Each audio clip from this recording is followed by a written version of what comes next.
Carlos Castaneda's The Active Side of Infinity, Chapter 4, which is what? Forget it. Starting on the Definitive Journey, Part 1, Jumping into the Abyss. There was only one trail leading to the flat mesa. Once we were on the mesa itself, I realized that it was not as extensive as it had appeared when I looked at it from a distance. The vegetation on the mesa was not different from the vegetation below, faded green woody shrubs that had the ambiguous appearance of trees. At first I didn't see the chasm.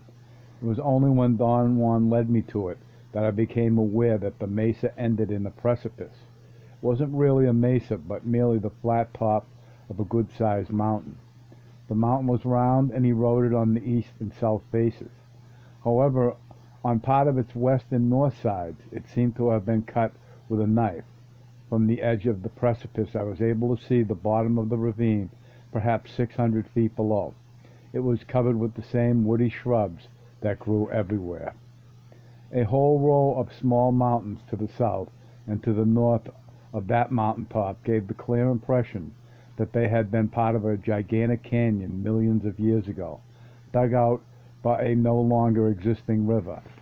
Edges of that canyon had been erased by erosion. At certain points they had been leveled with the ground.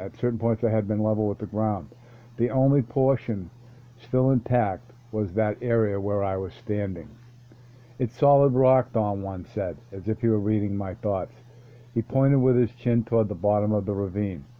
"If anything were to fall down from this edge to the bottom, it would get smashed to flakes on the rocks down there." This was the initial dialogue between Don Juan and myself that day, on that mountaintop.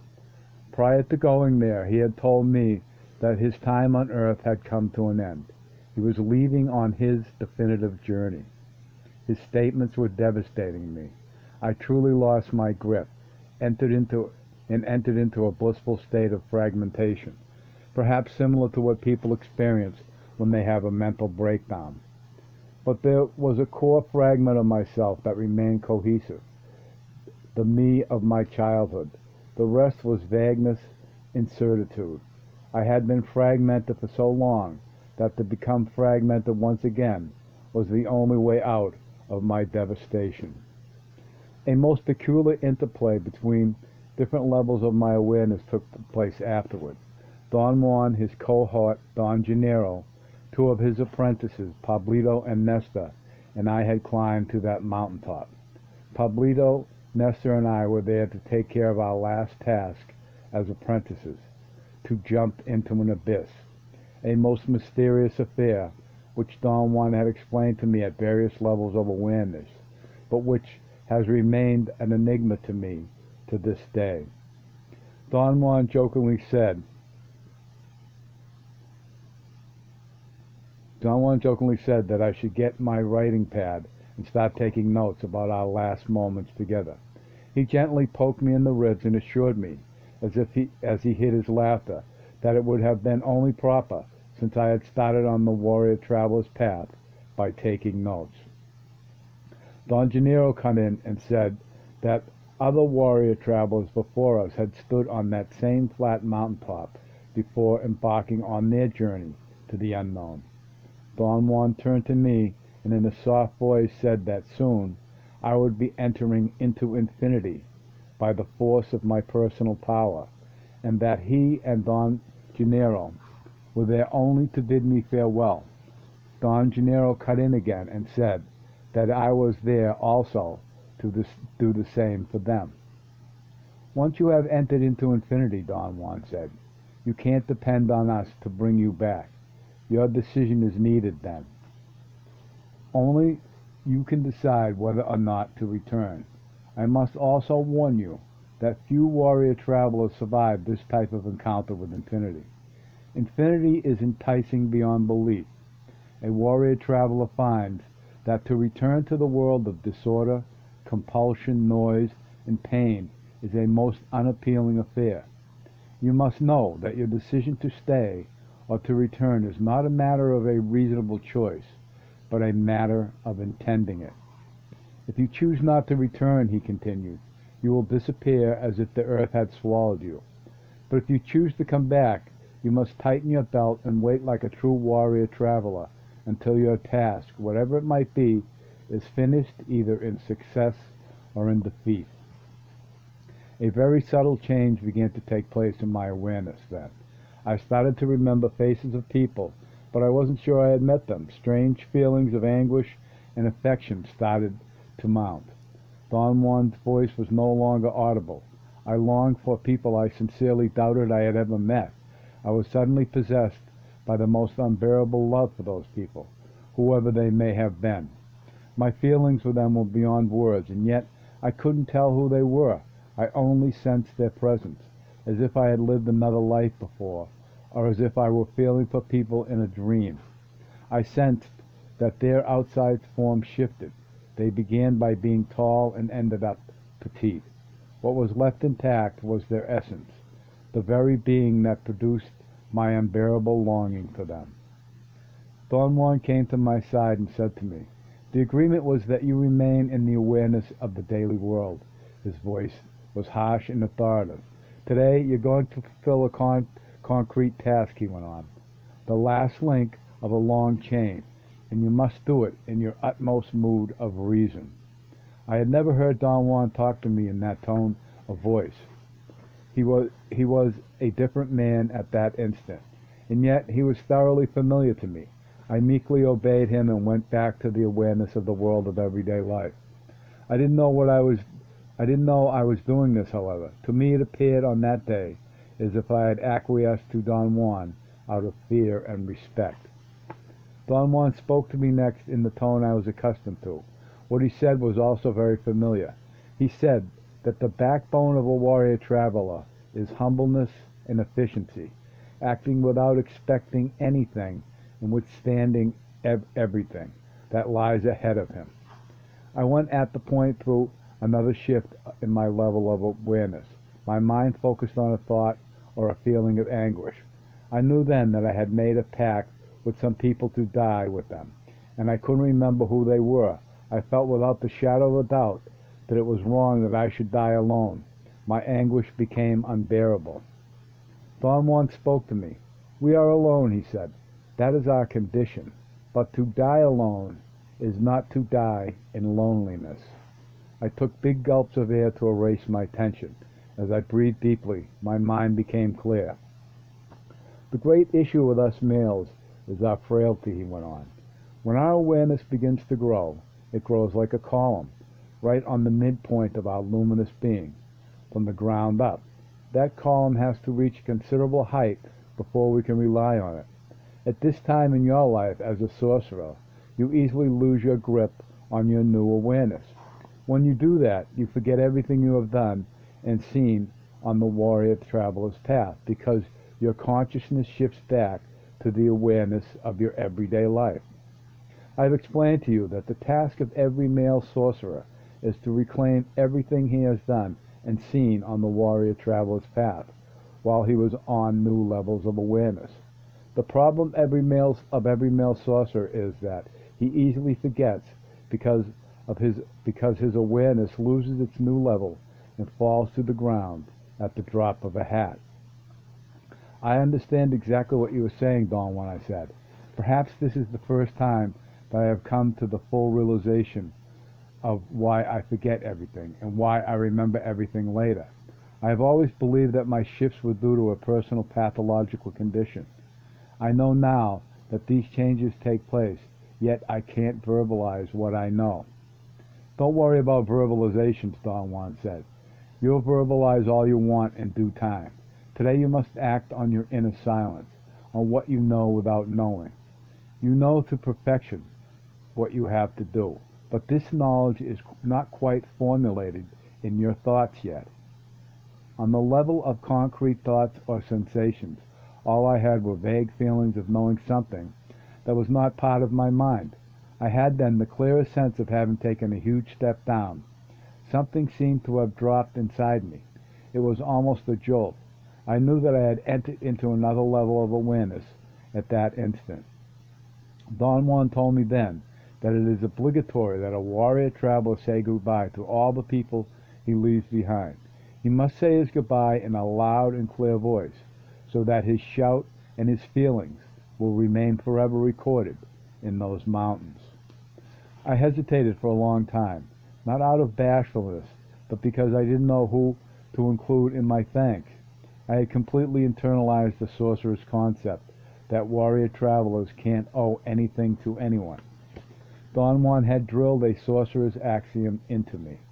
Warrior travelers pay elegantly, generously, and with unequaled ease every favor, every service rendered them. In this manner, they get rid of the burden of being indebted. I had paid, or was in the process of paying, everyone who had honored me with their care or concern. I had recapitulated my life to such an extent that I had not left a single stone unturned. I had truthfully believed in those days that I didn't owe anything to anyone. I expressed my beliefs and hesitation to Don Juan. Don Juan said that I had indeed recapitulated my life thoroughly, but he added that I was far from being free from indebtedness. How about your ghosts, he went on, those you can no longer touch? He knew what he was talking about. During my recapitulation, I had recounted to him every incident of my life. Out of the hundreds of incidents that I related to him, he had isolated 3 as samples of indebtedness that I had incurred early in my life, and added that my indebtedness to the person who was instrumental in my meeting him. I had thanked my friend profusely, and I had sensations that something out there acknowledged my thanks. The other 3 had remained stories from my life, stories of people who had given me an inconceivable gift and whom I had never thanked. One of these stories had to do with a man I had known when I was a child. His name was Leandro Acosta. He was my grandfather's archenemy, his true nemesis. My grandfather had accused this man repeatedly of stealing chickens from his chicken farm.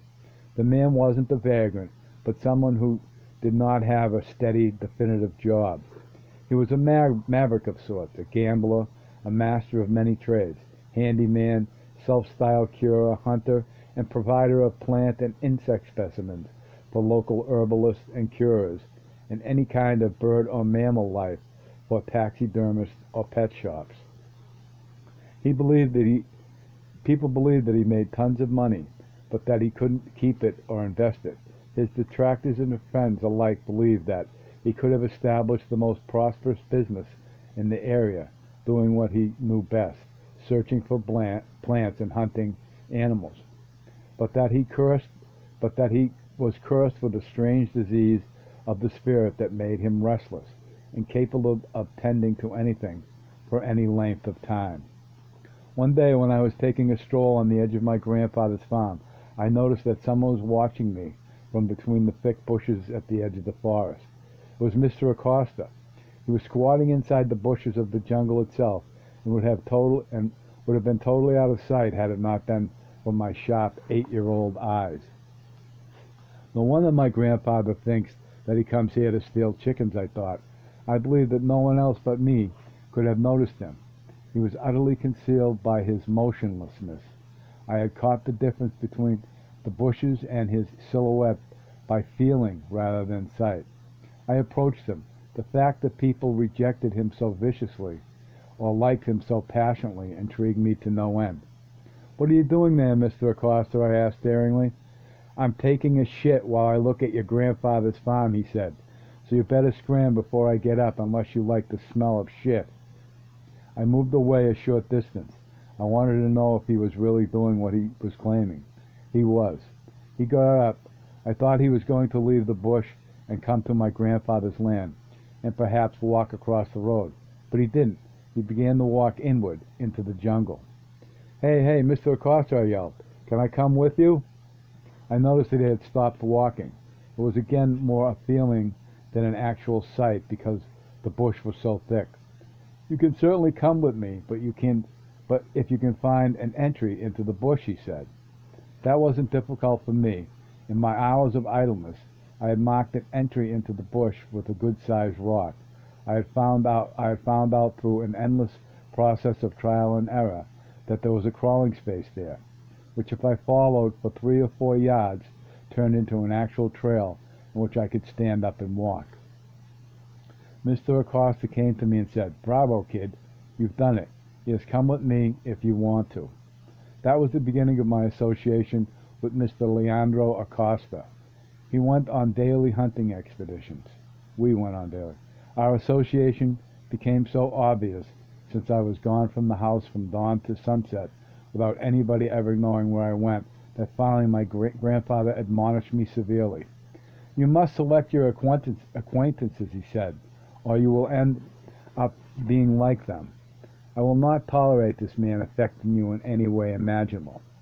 He could certainly transmit to you his elan, yes, and he could influence your mind to be just like his. Useless. I'm telling you, if you don't put an end to this, I will. I'll send the authorities after him on charges of stealing my chickens, because you know damn well that he comes every day and steals them." I tried to show my grandfather the absurdity of his charges. Mr. Acosta didn't have to steal chickens. He had the vastness of the jungle at his command. He could have drawn from that jungle anything he wanted. But my arguments infuriated my grandfather even more. I realized then that my grandfather secretly envied Mr. Acosta's freedom, and Mr. Acosta was transformed for me by this realization from a nice hunter into an ultimate expression of what is at the same time both forbidden and desired.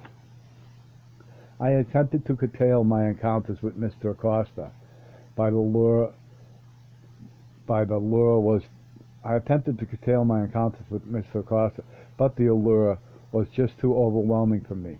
Then one day, Mr. Acosta and 3 of his friends proposed that I do something that Mr. Acosta had never done before: catch a vulture alive, uninjured. He explained to me that the vultures of the area, which were enormous, with 5 to 6 foot wingspans, had 7 different types of flesh in their bodies, and each one of those 7 types served as a specific curative purpose. He said that the desired state was that the vulture's body was not injured. The vulture had to be killed by tranquilizer, not by violence. It was easy to shoot them, but in that case the meat lost its curative value. So the art was to catch them alive, a thing that he had never done. He had figured out, though, that with my help and the help of his 3 friends, he had the problem licked. He assured me that his was a natural conclusion arrived at after hundreds of occasions on which he had observed the behavior of vultures. "We need a dead donkey in order to perform this feat, something which we have," he declared jubilantly. He looked at me, waiting for me to ask the question, what would be done with the dead donkey. Since the question was not asked, he proceeded. "We removed the intestines. We put some sticks in there to keep the roundness of the belly. The leader of the turkey vultures is the king.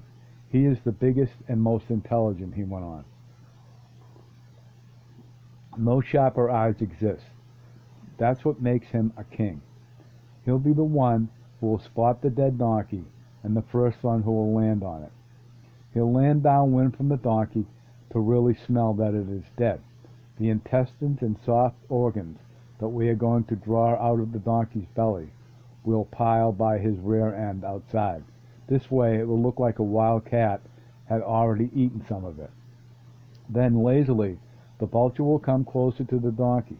He'll take his time. He'll come by hopping, flying, and then he will land on the dead donkey's hip and begin to rock the donkey's body. He would turn it over if it were not for the 4 sticks that will stake into the ground as part of the armature. He'll stand up on the hip for a while, then he will, and that will be the clue for other vultures to come and land there in the vicinity. Only when he has 3 or 4 of his companions down with him will the king vulture begin his work." What is my role in all this, Mr. Acosta?" I asked. "You will hide inside the donkey," he said, with a deadpan expression. "Nothing to it. I'll give you a pair of specially designed leather gloves. You sit there and wait until the king turkey vulture rips the anus off the dead donkey open with his enormous powerful beak, and sticks his head in to begin eating. Then you grab him by the neck with both hands and don't let go. My 3 friends and I will be hiding on horseback in a deep ravine. I'll be watching the operation with binoculars. When I see that you have grabbed the king vulture by the neck, we'll come at full gallop and throw ourselves on top of the vulture and subdue him. Can you subdue that vulture, Mr. Acosta? I asked. Not that I doubted his skill, I just wanted to be assured. Of course I can, he said, with all the confidence in the world. We're all going to be wearing gloves and leather leggings. The vulture's talons are so powerful that they could break a shin bone like a twig. There was no way out for me. I was caught, nailed by exorbitant excitation. My admiration for Mr. Leandro Acosta knew no limits at that moment. I saw him as a true hunter, resourceful, cunning, knowledgeable. Okay, let's do it then, he said. That's my boy, Mr. Acosta. I expected as much from you. But he put a thick blanket behind his saddle, and one of his friends just lifted me up, put me on Mr. Acosta's horse right behind the saddle, sitting on the blanket. Hold on to the saddle, Mr. Acosta said. As you hold on to the saddle, hold the blankets too. We took off at a leisurely trot. We rode for perhaps an hour until we came to some flat, dry, desolate lands. We stopped by a tent that resembled a vendor's stand in a market. It had a flat roof for shade. Underneath the roof was the dead brown donkey. It didn't seem that old. It looked like an adolescent donkey. Neither Mr. Acosta nor his friends explained to me whether they had found or killed the dead donkey. I waited for them to tell me, but I wasn't going to ask.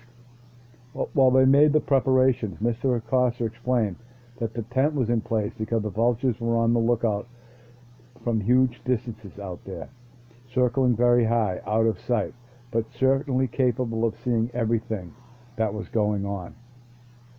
Those creatures are creatures of sight alone, Mr. Acosta said. They have miserable ears, and their noses are not as good as their eyes. We have to plug every hole of the carcass. I don't want you peeking out of any hole, because they will see your eye and never come down. They must see nothing. They put some sticks inside the donkey's bellies and crossed them, leaving enough room for me to crawl in. At one moment I finally ventured the question that I was dying to ask. Tell me, Mr. Acosta, this donkey surely died of illness, didn't it? Do you think its disease could affect me? Mr. Acosta raised his eyes to the sky. Come on, you cannot be that dumb. Donkey diseases cannot be transmitted to man. Let's live this adventure and not worry about stupid details. If I were shorter, I'd be inside the donkey's belly myself. Do you know what it is to catch the king turkey of buzzards?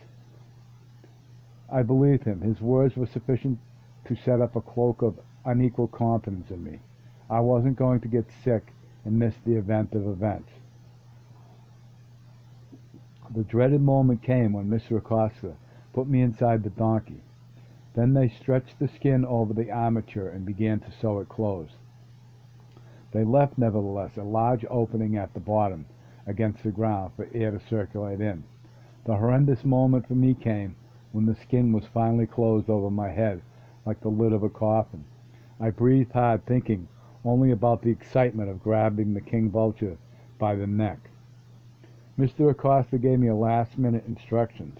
He said that he would let me know by a whistle that resembled a bird call when the king vulture was flying around and when it had landed, so as to keep me informed and prevent me from fretting or getting impatient. Then I heard them pulling down the tent, followed by the horses galloping away. It was a good thing that they hadn't left a single space open to look out from, because that's what I would have done. The temptation to look up and see what was going on was nearly irresistible. A long time went by in which I didn't think of anything. Then I heard Mr. Acosta's whistling, and I presumed the king vulture was circling around. My presumption turned into a certainty when I heard the flapping of the powerful wings, and then suddenly the dead donkey's body began to rock as if it were in a windstorm. Then I felt the weight of the donkey's body. and I knew that the king vulture had landed on the donkey and was not moving anymore. I heard the flapping of the wings and the whistling of Mr. Acosta in the distance. Then I braced myself for the inevitable.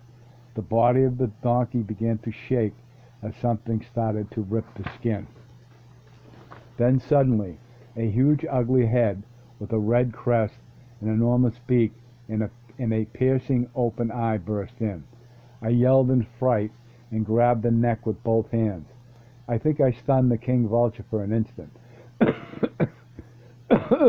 Excuse me. Because he didn't do anything, which gave me the opportunity to grab his neck even harder. And then all hell broke loose. He ceased to be stunned and began to pull with such force that I was smashed against the structure, and in the next instant I was partially out of the donkey's body, armature and all, holding on to the neck of the invading beast for dear life. I heard Mr. Acosta's galloping horses in the distance. I heard him yelling, "Let go, boy! Let go! He's going to fly away with you." The king vulture indeed was going to either fly away from me, holding on to his neck, or rip me apart with the force of his talons. The reason he couldn't reach me was because his head was sunk halfway into the viscera of the armature. His talons kept slipping on the loose intestines, and he never really actually touched me.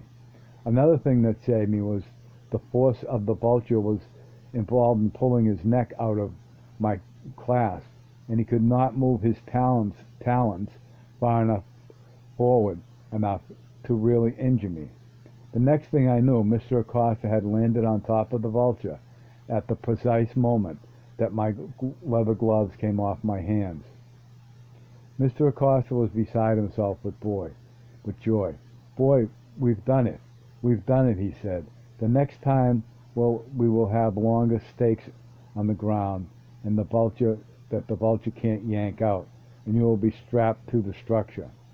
My relationship with Mr. Acosta had lasted long enough for us to catch a vulture. Then my interest in following him disappeared as mysteriously as it had appeared, and I never really had an opportunity to thank him for all the things he had taught me. Don once said that he had taught me the patience of a hunter, and at the best time to learn it, and above all, he had taught me to draw from solitariness all the comfort that a hunter needs. "You cannot confuse solitude with solitariness," Don Juan explained to me once. "Solitude for me is psychological, of the mind. Solitariness is physical. One is debilitating, the other comforting." For all of this, Don Juan had said I was indebted to Mr. Acosta forever, whether or not I understood the indebtedness the way a warrior traveler understands it. The second person Don Juan thought I was indebted to was a 10-year-old child I had known growing up. His name was Armando Velez. Just like his name, he was extremely dignified, starchy, a little old man. I liked him very much because he was firm and yet very friendly. He was someone who could not easily be intimidated. He would fight anyone if he needed to, and yet he was not a bully at all.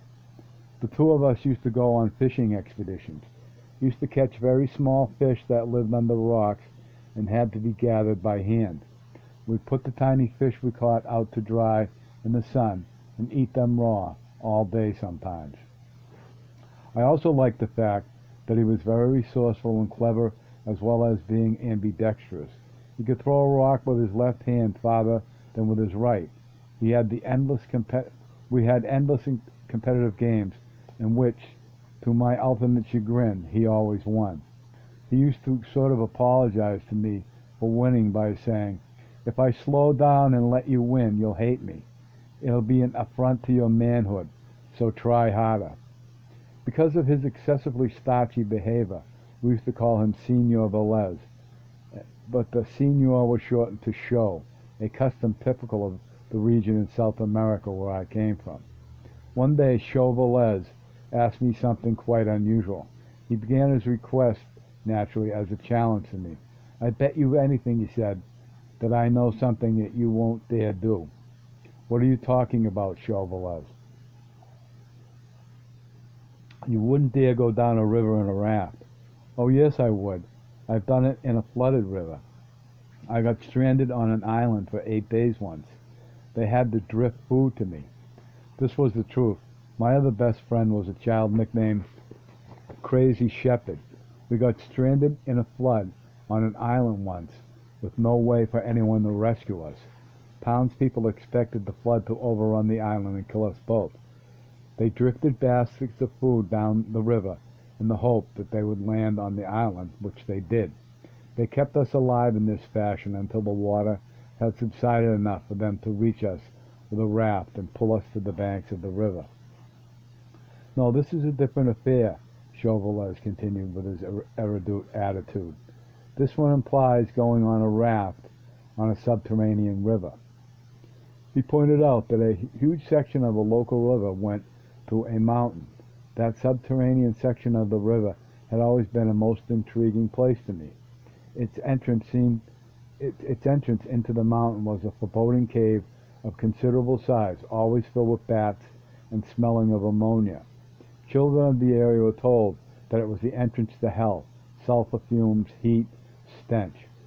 You bet your friggin' boots, Chauvelin, that I will never go near that river in my lifetime, I said, yelling. Not in 10 lifetimes.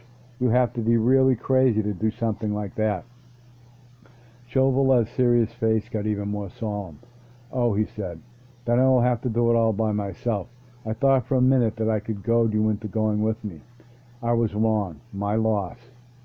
Hey, Chauvelin, what's with you? What in the world would you go into that hellish place for? I have to, he said in a gruff little voice. You see, my father is as crazy as you are, except that he is a father and a husband. He has 6 people who depend on him. Otherwise, he would be as crazy as a goat. My 2 sisters, my 2 brothers, my mother and I depend on him. He is everything to us. I didn't know who Chauvelin's father was. I had never seen him. I didn't know what he did for a living. Chauvelin revealed that his father was a businessman and that everything that he owned was on the line, so to speak. My father has constructed a raft, and he wants to go. He wants to make that expedition. My mother says that he's just letting off steam. But I don't trust him, Chauvelin continued. I have seen your crazy look in his eyes. One of these days he'll do that, and I'm sure that he'll die. So I'm going to take this raft and go into that river myself. I know that I will die, but my father won't. I felt something like an electric shock go through my neck, and I heard myself saying, in the most agitated tone one can imagine, I'll do it, Chauvelin, I'll do it. Yes, yes, it'll be great. I'll go with you. Chauvelin had a smirk on his face. I understood it as a smirk of happiness at the fact that I was going with him, not at the fact that he had succeeded in luring me. He expressed that feeling in his next sentence. I know that if you are with me, I will survive, he said. I didn't care whether Chauvelin survived or not. What had galvanized me was his courage. I knew that Chauvelin had the guts to do what he was saying. He and Crazy Shepherd were the only gutsy kids in town. They both had something that I considered unique and unheard of, courage. No one else in that whole town had any. I had tested them all. As far as I was concerned, every one of them was dead, including the love of my life, my grandfather. I knew this without the shadow of a doubt when I was 10. Chauvelin's daring was a staggering realization for me. I wanted to be with him to the bitter end.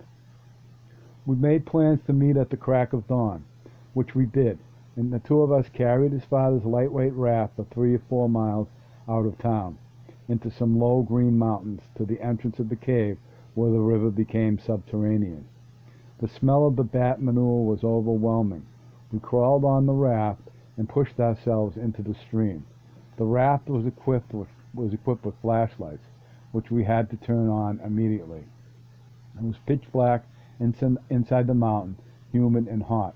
The water was deep enough for the raft and fast enough, but we didn't need to paddle. Flashlights would create grotesque shadows. Chauvelin whispered in my ear that perhaps it was better not to look at all, because it was truly something more than frightening. He was right. It was nauseating, oppressive. The light stirred bats so that they began to fly around us, flapping their wings aimlessly. As we traveled deeper into the cave, there were not even bats anymore, just stagnant air that was heavy and hard to breathe. After what seemed like hours to me, we came to a sort of a pool where the water was very deep. It hardly moved. It looked as if the main stream had been dammed. "We are stuck," Chauvelin whispered in my ear. "There's no way for the raft to go through, and there's no way for us to go back." The current was too great for us to even attempt a return trip. We decided that we had to find a way out. I realized then that if we stood on top of the raft, we could touch the ceiling of the cave, which meant that the water had been dammed almost all the way to the top of the cave. At the entrance, it was a cathedral like maybe 50 feet high. My only conclusion was that we were on top of a pool that was about 50 feet deep. We tied the raft to a rock and began to swim downward into the depths, trying to feel for a movement of water or a current. Everything was humid and hot on the surface, but very cold a few feet below. My body felt the change in temperature, and I became frightened. A strange animal fear that I had never felt before. I surfaced. Chauvelin must have felt the same. We bumped into each other on the surface. "I think we're close to dying," he said solemnly. I didn't share his solemnity or his desire to die. I searched frantically for an opening. Floodwaters must have carried rocks that had created a dam. I found a hole big enough for my 10-year-old body to go through. I pulled Chauvelin down and showed the hole to him. It was impossible for the raft to go through it. We pulled out our clothes from the raft and tied them in a very tight bundle and swam downward with them until we found the hole again and went through. We ended up on a water slide, like the ones in an amusement park. Rocks covered with lichen and moss allowed us to slide for a great distance without being injured at all. Then we came into an enormous cathedral-like cave where the water continued flowing waist deep. We saw the light of the sky at the end of the cave and waded out. Without saying a word, we spread out our clothes and let them dry in the sun, then headed back to town. Chauvelin was nearly inconsolable because he had lost his father's raft. "My father would have died in there," he finally conceded. "His body would never have gone through the hole that we went through. He's too big for it. My father is a big, fat man," he said. "But he would have been strong enough to walk his way back to the entrance." I doubted it. As I remembered at times, due to the inclination, the current was astoundingly fast. I conceded that perhaps a desperate big man could have finally walked his way out with the aid of ropes and a lot of effort. The issue of whether Chauvelin's father would have died there or not was not resolved then. But that didn't matter to me. What mattered was that for the first time in my life, I had felt the sting of envy. Chauvelin was the only being I had ever envied in my life. He had someone to die for, and he had proved to me that he would do it. I had no one to die for, and I had proved nothing at all. In a symbolic fashion, I gave Chauvelin the total cake. His triumph was complete. I bowed out. That was his town. Those were his people. He was the best among them as far as I was concerned. When we parted that day, I spoke a banality that turned out to be a deep truth when I said, "Be king of them, Chauvelin. You are the best." I never spoke to him again. I purposely ended my friendship with him. I felt that it was the only gesture I could make to denote how profoundly I had been affected by him. Don Juan believed that my indebtedness to Chauvelin was imperishable, that he was the only one who had ever taught me that we must have something to die for before we could think that we have something to live for. "If you have nothing to die for," Don Juan said to me once, "how can you claim that you have something to live for? The two go hand in hand, with death at the helm." The third person Don Juan thought I was indebted to beyond my life and my death was my grandmother, on my mother's side. In my blind affection for my grandfather, the male, I had forgotten the real source of strength in that household, my very eccentric grandmother. Many years before I came to their household, I had saved the local Indian. Many years before I came to their household, she had saved a local Indian from being lynched. He was accused of being a sorcerer. Some irate young men were actually hanging him from a tree on my grandmother's property. She came upon the lynching and stopped it. All the lynchers seemed to have been her godsons, and they wouldn't dare go against her. She pulled the man down and took him home to cure him. The rope had already cut a deep wound in his neck. His wounds healed, but he never left my grandmother's side. He claimed that his life had ended that day of the lynching, and that whatever new life he had no longer belonged to him, it belonged to her. Being a man of his word, he dedicated his life to serving my grandmother. He was her valet, major domo, and counselor. My aunt said that it was he who had advised my grandmother to adopt a newborn orphan child as her son, something that they resented more than bitterly. When I came into my grandparents' house, my grandmother's adopted son was already in his late 30s. She had sent him to study in France. One afternoon, out of the blue, a most elegantly dressed husky man got out of a taxi in front of the house. The driver carried his leather suitcase to the patio. The husky man tipped the driver generously. I noticed in one glance that the husky man's features were very striking. He had long curly hair, long curly eyelashes. He was extremely handsome without being physically beautiful. How the hell can he be that? His best feature was, however, his beaming open smile, which he immediately turned on me. "May I ask you your name, young man?" he said, with the most beautiful stage voice I had ever heard. The fact that he addressed me as a young man, he won me over instantly. "My name is Carlos Arana, sir," I said, "and may I ask in turn what is yours?" He made a gesture of mock surprise. He opened his eyes wide and jumped backward as if he had been attacked. Then he began to laugh uproariously. At the sound of his laughter, my grandmother came out to the patio. When she saw the husky man, she screamed like a small girl and threw her arms around him in the most affectionate embrace. He lifted her up as if she weighed nothing and twirled her around. I noticed then that he was very tall. His huskiness hid his height. He actually had the body of a professional fighter. He seemed to notice that I was eyeing him. He flexed his biceps. "I've done some boxing in my day, sir," he said, thoroughly aware of what I was thinking. My grandmother introduced him to me. She said that he was her son Antonio, her baby, the apple of her eye. She said that he was a dramatist, a theater director, a writer, a poet. The fact that he was so athletic was his winning ticket with me. I didn't understand at first that he was adopted. I noticed, however, that he didn't look at all like the rest of the family. While every one of the members of my family were corpses that walked, he was alive, vital from the inside out. We hit it off marvelously. I liked the fact that he worked out every day on a punching bag. I liked immensely that not only did he punch the bag, he kicked it, too, in the most astounding style, a mixture of boxing and kicking. His body was as hard as a rock. One day Antonio confessed to me that his only fervent desire in his life was to be a writer of note. "I have everything," he said. "Life has been very generous to me. The only thing I don't have is the only thing I want, talent. The muses don't like me. I appreciate what I read, but I cannot create anything that I like to read. That's my torment.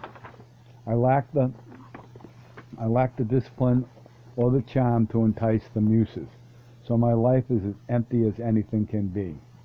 Antonio went on to tell me that the one reality that he had was his mother. He called my grandmother his bastion, his support, his twin soul. He ended up by voicing a very disturbing thought to me. "If I didn't have my mother," he said, I wouldn't live. I realized then how profoundly tied he was to my grandmother. All the horror stories that my aunts had told me about the spoiled child Antonio became suddenly very vivid to me. My grandmother had really spoiled him beyond salvation. Yet they seemed so very happy together. I saw them sitting for hours on end, his head on her lap as if he were still a child. I had never heard my grandmother converse with anybody for such lengths of time. Abruptly one day Antonio started to produce a lot of writing. He began to direct a play at the local theater, a play that he had written himself. When it was staged, it became an instant success. His poems were published in the local paper. He seemed to have hit a creative streak. But only a few months later it all came to an end. The editor of the town's paper publicly denounced Antonio. He accused him of plagiarism and published in the paper the proof of Antonio's guilt. My grandmother, of course, would not hear of her son's misbehavior. She explained it all as a case of profound envy. Every one of those people in that town was envious of his elegance, the style of her son. They were envious of his personality, of his wit. Indeed, he was the personification of elegance and savoir-faire. He was a plagiarist for sure, but there was no doubt about that. Antonio never explained his behavior to anyone. I liked him too much to ask him anything about it. Besides, I didn't care. His reasons were his reasons, as far as I was concerned. But something was broken. From then on, our lives moved in leaps and bounds, so to speak. Things changed so drastically in the house from one day to the next that I grew accustomed to expect anything, the best or the worst. One night my grandmother walked into Antonio's room in a most dramatic fashion. There was a look of hardness in her eyes that I had never seen before. Her lips trembled as she spoke. "Something terrible has happened, Antonio," she said. Antonio interrupted her. He begged her to let him explain. She cut him off abruptly. "No, Antonio, no," she said firmly. "This has nothing to do with you. It has to do with me. At this very difficult time for you, something of greater importance yet has happened. Antonio, my dear son, I have run out of time. I want you to understand that this is inevitable," she went on. "I have to leave, but you must remain. You are the sum total of everything I have done in this life, good or bad. Antonio, you are all I am. Give life a try. In the end, we will be together again anyways. Meanwhile, however, do, Antonio, do.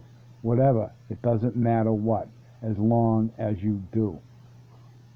I saw Antonio's body as it shivered with anguish. I saw how he contracted his total being, all the muscles of his body, all his strength. It was as if he had shifted gears from his problem, which was like a river, to the ocean. "Promise me that you won't die until you die," she shouted at him. Antonio nodded his head. My grandmother, the next day, on the advice of her sorcerer counselor, sold all her holdings, which were quite sizable, and turned the money over to her son Antonio. And the following day, very early in the morning, the strangest scene I had ever witnessed took place in front of my 10-year-old eyes. The moment in which Antonio said goodbye to his mother. It was a scene as unreal as a set of a moving picture. Unreal in the sense that it seemed to have been concocted, written down somewhere, created by a series of adjustments that a writer makes and the director carries out. The patio of my grandparents' house was the setting. Antonio was the main protagonist, his mother the leading actress. Antonio was traveling that day. He was going to the port. He was going to catch an Italian liner and go over the Atlantic to Europe on a leisurely cruise. He was elegantly dressed as ever. A taxi driver was waiting for him outside the house, blowing the horn of his taxi impatiently.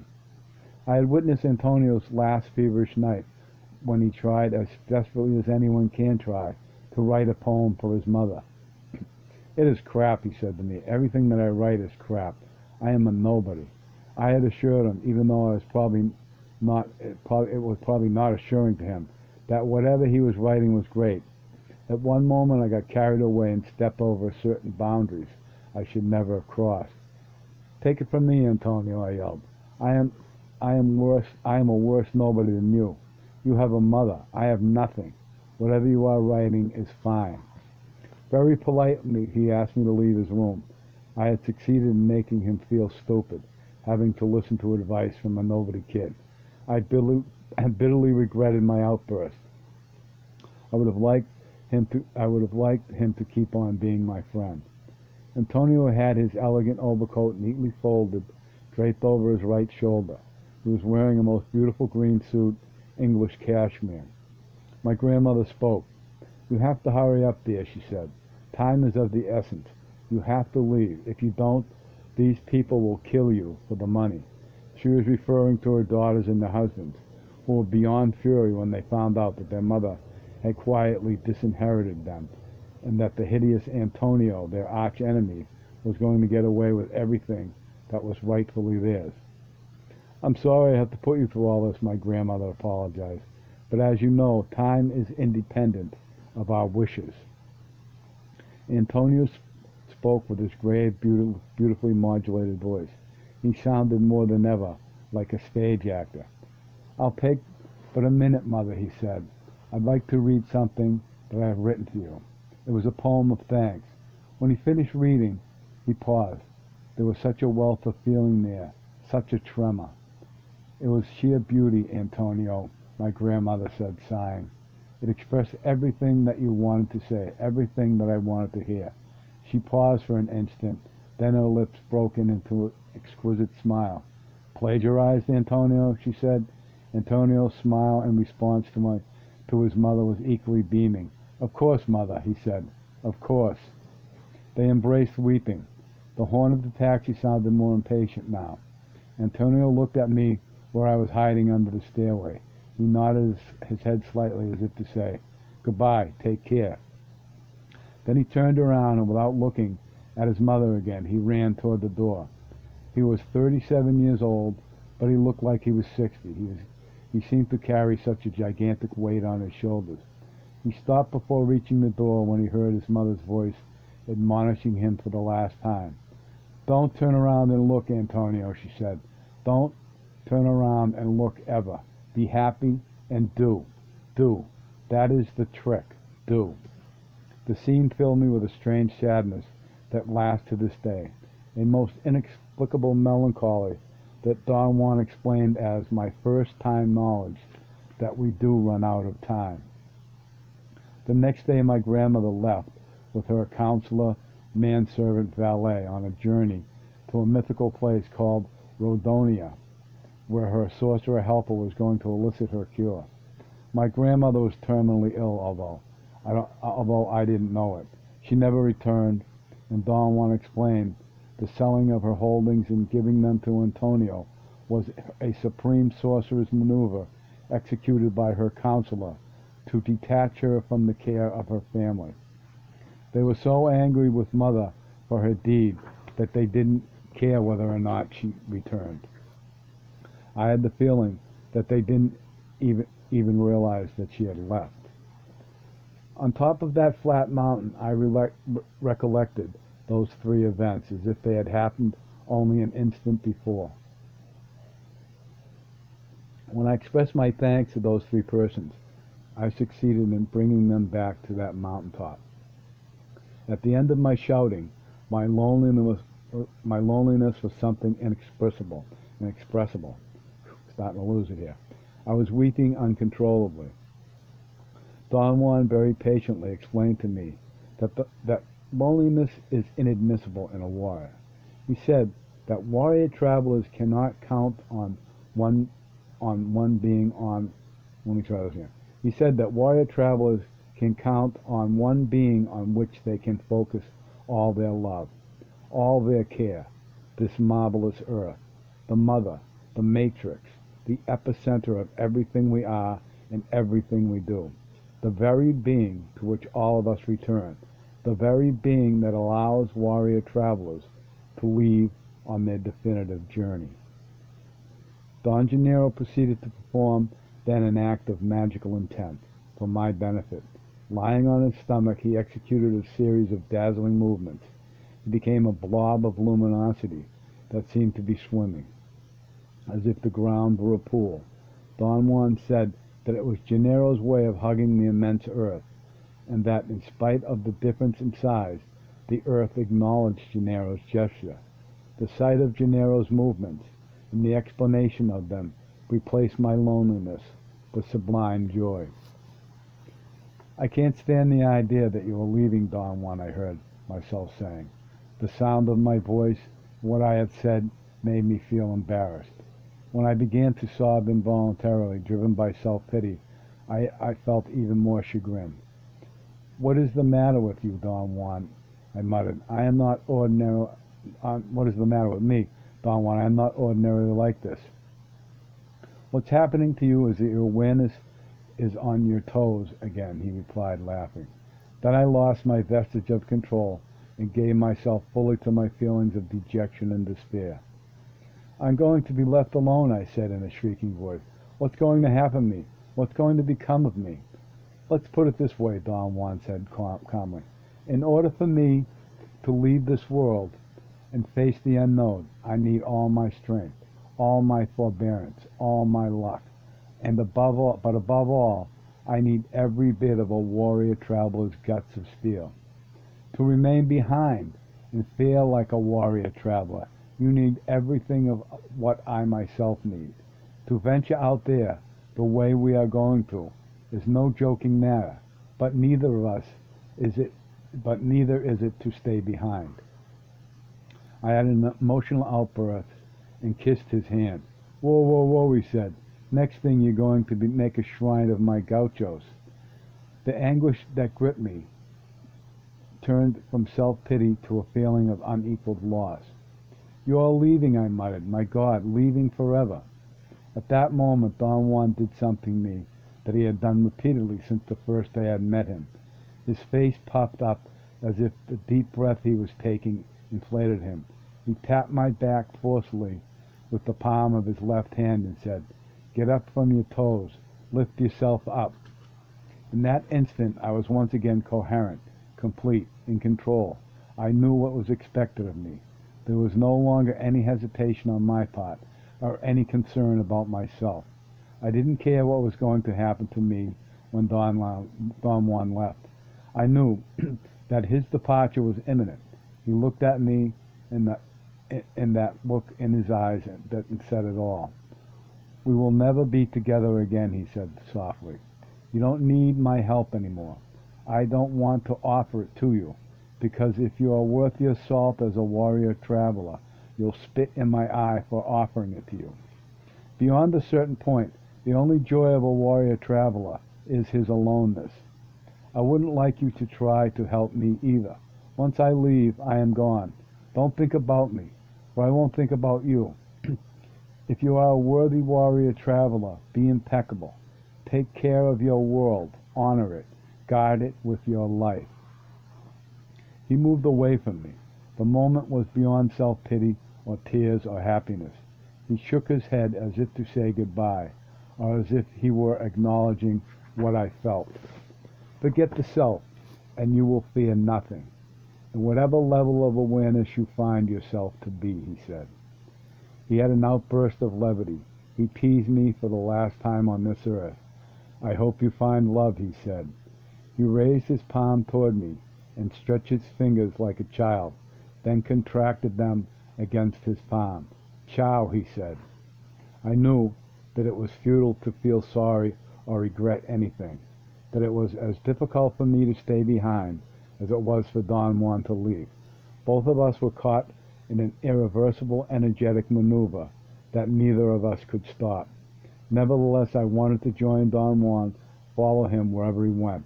The thought crossed my mind that perhaps if I died, he would take me with him. I saw then how Don Juan Mateus, the Nauwau, led the 15 other seers who were his companions, his wards, his delight, one by one, to disappear in the haze of that mesa toward the north. I saw how every one of them turned into a blob of luminosity, and together they ascended and floated above the mountaintop like phantom lights in the sky. They circled above the mountain once, as Don Juan had said they would do, their last survey. the one for their eyes only, their last look at this marvelous earth. And then they vanished. I knew what I had to do. I had run out of time. I took off at top speed toward the precipice and leaped into the abyss. I felt the wind on my face for a moment, and then the most merciful blackness swallowed me, like a peaceful subterranean river. End of chapter.